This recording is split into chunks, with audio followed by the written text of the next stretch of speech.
윤석열 대통령이 북한과 러시아의 군사 교류는 유엔 안보리 결의에 반하는 불법적 협력이라고 말했습니다. 북러 정상회담 이후 윤 대통령이 내놓은 첫 메시지인데요. 윤 대통령은 내일 유엔 총회 참석을 위해 뉴욕 순방길에 오르는데 북러 제재에 대한 국제사회 동조를 요청할 것으로 보입니다. 김민찬 기자입니다. 윤석열 대통령이 북한과 러시아의 군사적 협력은 유엔 안보리 결의 위반이자 불법적이고 정의롭지 못한 협력이라고 했습니다. 김정은 북한 국무위원장과 블라디미르 푸틴 러시아 대통령이 만난 지 5일째 나온 윤 대통령의 첫 번째 공식 반응입니다.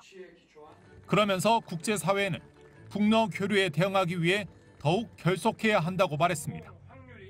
윤 대통령은 이어 북한의 핵과 미사일 위협 고도화에 대한 한미 간 확장 억제 강화도 재확인했습니다. 북한의 어떠한 핵 공격도 한미의 즉각적, 압도적, 결정적 대응에 직면하게 될 것이라며 북한 정권의 종말로 기결될 것이라고 말했습니다. 윤 대통령은 중국의 역할도 강조했습니다. 북러 밀착에 복잡해진 중국과의 거리를 좁히려는 듯 한미일은 특정 국가를 배제하지 않는다며 중국의 책임 있고 건설적인 역할이 중요하다는 인식을 공유한다고도 말했습니다. 윤 대통령은 이 같은 메시지를 이번 주 뉴욕에서 열리는 유엔 총회에 참석해 강조할 예정입니다. 대한민국이 2024-25년 임기 안보리 비상임 이사국으로서 국제적 연대가 필요한 안보 문제에 관해 글로벌 리더십을 발휘하겠다는 의지를 천명할 것입니다. 내일 출국길에 오르는 윤 대통령은 4박 6일간의 순방 기간 동안 30개국 이상의 정상과 양자회담을 하고 부산 엑스포 유치에 대한 지지도 호소할 계획입니다. MBC 뉴스 김민찬입니다. 김정은 북한 국무위원장이 러시아 방문을 마치고 오늘 오후 북한으로 출발했습니다. 김 위원장의 이번 방문은 집권 이후 가장 오랜 기간 해외에 머무른 기록을 남기게 됐는데요. 무기 거래라는 국제사회의 비판 속에서도 적극적인 행보를 보이며 군사 협력 의지를 숨기지 않았는데 북한은 두 나라 사이에 새 전성기가 열렸다고 자평했습니다. 엄지인 기자입니다.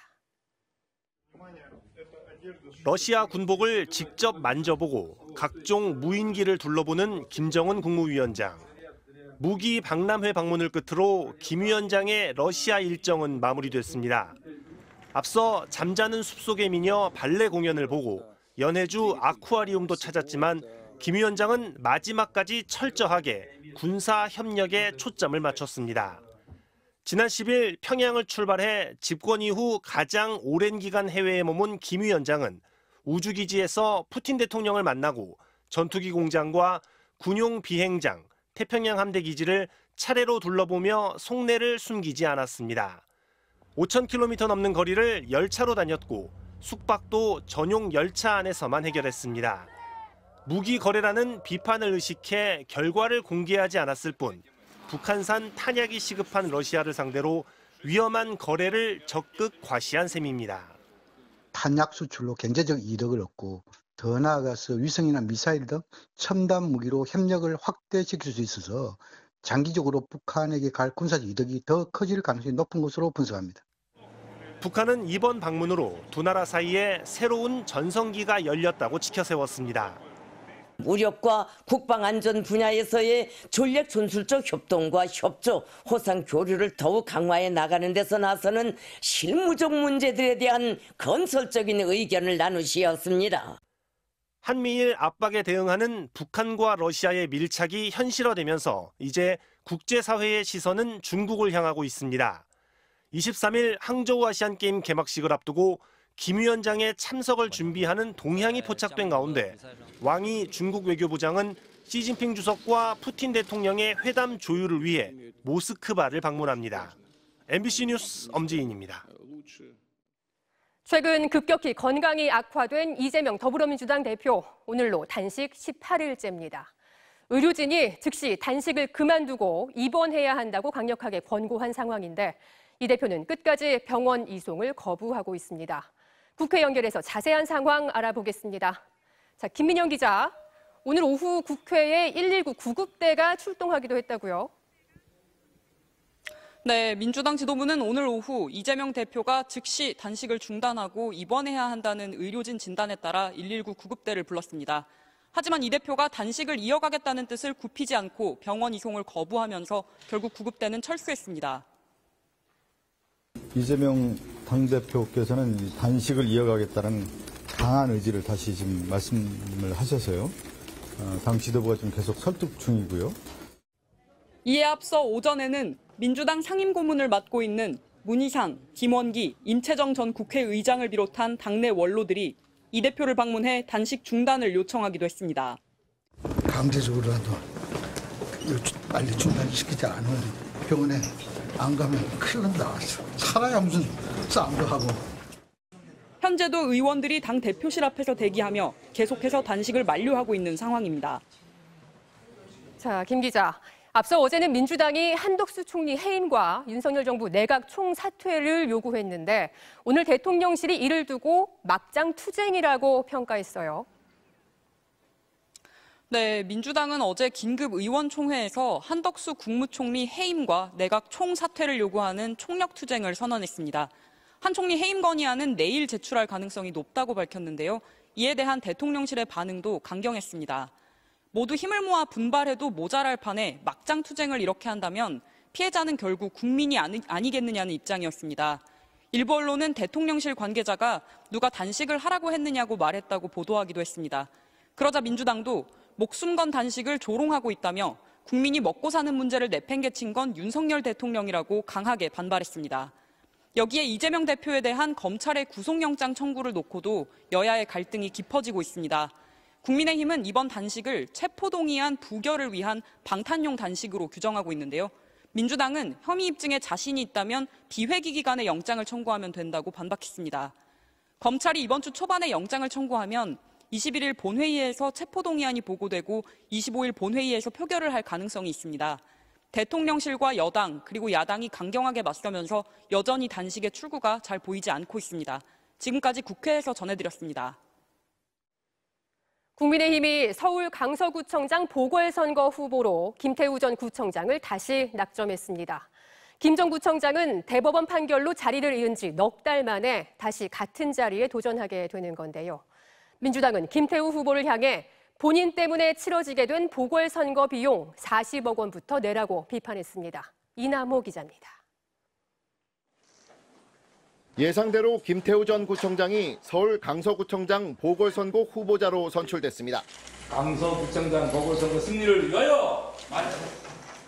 김 전 구청장은 당원조사 50%, 일반 유권자 조사 50% 방식으로 진행된 경선에서 김진선 강서병 당협위원장과 김용성 전 서울시 의원을 제쳤습니다. 김 전 구청장은 자신의 낙마로 치러지는 보궐선거에 본인이 다시 출마하는 것이 일단 죄송하다면서도 사법부의 당선 무효형 판결에 대해 억울함을 토로했습니다. 내용과 절차 면에서 좀 온당치 못한 판례였기 때문에 그런 여론이 비등했습니다. 그래서 그 여론을 받들어서 대통령께서 사면 결단을 내리신 것으로 저는. 국민의힘은 경선을 통해 낙점된 후보인 만큼 공천에 아무 문제가 없다고 엄호에 나섰습니다. 강서 구민들께서 민주당과 또 법원에 편향된 판결에 그 책임이 있기 때문에 아마 김태우 후보를 국민의힘의 후보로. 이에 대해 민주당은 윤석열 대통령의 사면권 남용에 여당이 묻지마 공천으로 응답한 것이라고 비판했습니다. 국민의힘은 김태우 공천을 통해 공당으로서의 역할을 포기하고 대통령의 꼭두각시에 불과하다는 것을 보여줬습니다. 그러면서 재보궐선거 비용 40억 원부터 물어내라고 꼬집었습니다. 민주당 후보로 일찌감치 전략 공천된 진교훈 후보 측도 보궐선거를 만든 장본인을 재공천한 일은 전무후무하다고 비판했습니다. 다음 달 11일로 예정된 이번 보궐선거는 내년 총선을 앞두고 수도권에서 치러지는 유일한 선거라 총선 민심의 향방을 가늠할 수 있는 전초전으로 불립니다. 더구나 진 후보자는 문재인 정부 마지막 경찰청 차장을 지낸 인물이어서 이번 선거가 윤석열 대통령과 문재인 전 대통령의 대리전이 될 수 있다는 분석도 나오고 있습니다. MBC 뉴스 이남호입니다. 먹을거리며 기름값이며 안 오른 게 없는 요즘입니다.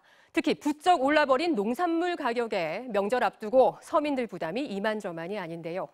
정부가 물가 안정을 위해서 20대 추석 성수품에 대해 비축 물량을 풀기 시작했습니다. 소비자들은 그 효과를 느낄 수 있었을까요? 오유림 기자가 취재했습니다. 추석 선물 상품들이 전시된 서울의 한 대형마트. 선물용 배 한 상자에 비싼 건 8만 원이 넘습니다.